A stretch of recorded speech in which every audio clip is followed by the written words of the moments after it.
সুখবর সুখবর পার্শ্ববর্তী দেশ ভারতে শুরু হয়ে গেছে সরকার পতনের আন্দোলন। ছাত্র জনতা সংগঠনের পক্ষ থেকে সংসদ ভবন দিল্লিতে ঘেরাও করেছেন।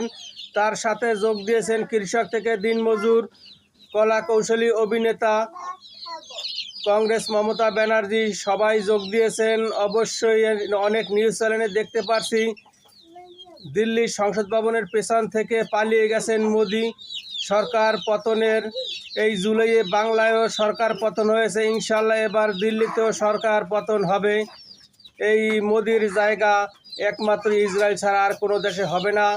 সবাই যে সকল ভাই বোন আছেন ভারতের, আমার ভিডিওটা আপনাদের কাছে গেলে অবশ্যই শেয়ার দিয়ে আরও সিরিয়ে ছড়িয়ে দেবেন, যেন সারা পৃথিবীর সকলে দেখতে পারে।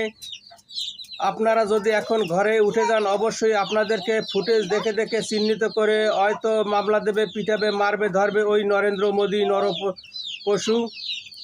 ওর কোনো মায়া দেওয়া নাই, কিছু নাই। ও মুসলিম হিন্দু সবার উপরেই অত্যাচার করে। ওর পতন হওয়া উচিত।